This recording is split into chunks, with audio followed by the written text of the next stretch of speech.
बिस्मिल्लाहिर्रहमानिर्रहीम। अस्सलाम वालेकुम फ्रेंड्स, कैसे हैं आप सब। उम्मीद करती हूँ आप सब ईमान और सेहत की बेहतरीन हालत में होंगे और मेरी दुआ है कि आपका आज का दिन बहुत अच्छा गुजरे। आज पार्ट 2 शेयर करूँगी हमारी स्टोरी का, जिसका उन्वान है ज़रा सी गलती उम्र भर की सज़ा। चचा चाची ने मंगनी अटेंड की और 3 दिन बाद लौट आए। 1 माह बाद शादी तय पाई थी। वक्त तेज़ी से गुजरता गया और शादी की तारीख भी आ गई। मैंने जल्दी जल्दी तैयारी बांध ली।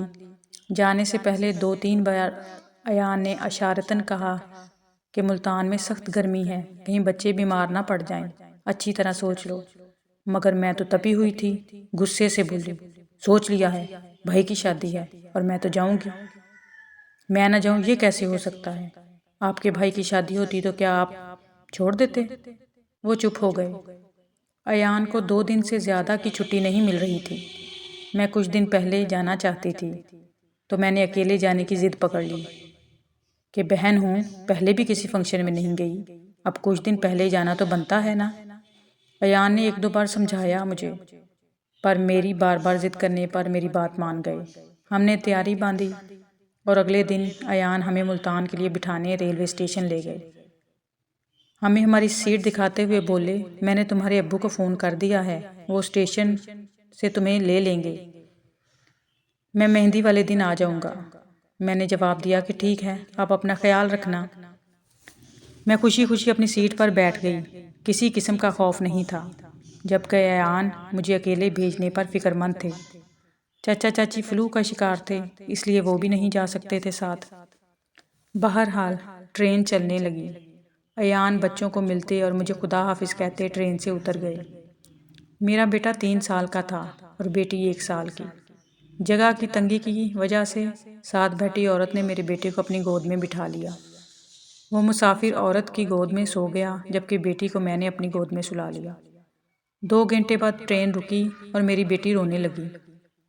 उसका नैपकिन गीला हो गया था। मैंने इस मुसाफिर औरत को बोला, तुम ज़रा मेरे बेटे का ख्याल करना, मैं इसका नैपकिन चेंज करके आती हूँ। इस मुसाफिर औरत ने मुझे तसल्ली दी कि मैं हूँ ना, तुम फिक्र ही ना करो। मेरी बुरी किस्मत कि मैं इस पर और इसकी बातों पर यकीन कर गई। मैं ज़रा सी देर में नैपकिन चेंज करके जो वापस आई तो वो औरत अपनी सीट पर थी ही नहीं और ना ही मेरा बेटा वहाँ था। मैं सारा डब्बा देख लिया, पर उस औरत का नाम निशान तक ना था। अब मेरा दिल तेज़ी से धड़कने लगा। मुझे तरह तरह के ख्याल आने लगे। आसपास मौजूद सब औरतों से पूछ लिया, लेकिन किसी को कुछ इल्म ना था। अफसोस कि मैंने इस औरत का नाम तक ना पूछा। मैंने ऊंची ऊंची रोना शुरू कर दिया। मुझे रोता देखकर एक औरत ने मेरे रोने की वजह पूछी। मैंने रोते रोते उसे सारी बात बताई। वो बोली, एक औरत एक बच्चे के साथ पिछले स्टेशन पर उतरी है। बच्चे ने नीले रंग का सूट पहना था। हाँ हाँ, वही औरत थी, मगर अब मैं क्या करूं? मैं इस औरत से परेशानी में पूछा।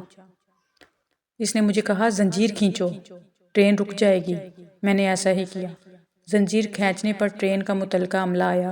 मैं रो रही थी। औरतों ने बताया कि पिछले स्टेशन पर एक औरत इनका बेटा उठाकर उतर गई है। डब्बे में शोर सा मच गया। पुलिस ऑफिसर ने मुझे ट्रेन से उतार लिया और अयान को फ़ोन कर दिया और अपने तौर पर जो हो सकता था किया, मगर वो औरत ना मिली। जाने वो मेरे लखते जिगर को कहाँ लेकर चली गई। और अपने तौर पर जो हो सकता था किया, मगर वो औरत ना मिली।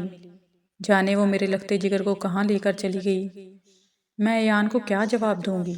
मैं इसी कश्मकश में थी कि अयान आ गए। उन्होंने इस मुश्किल घड़ी में मुझ पे गुस्सा करने के बजाय मेरे गम और दर्द को समझा और मुझे तसल्ली दी। हम सब ने बहुत कोशिश की, लेकिन हम अपने बेटे को ना ढूंढ सके।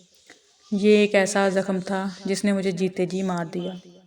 आज इस वाक़े को 30 साल गुजर गए, मगर ये ज़ख्म आज भी हरा है और जब तक मैं ज़िंदा हूँ हरा ही रहेगा।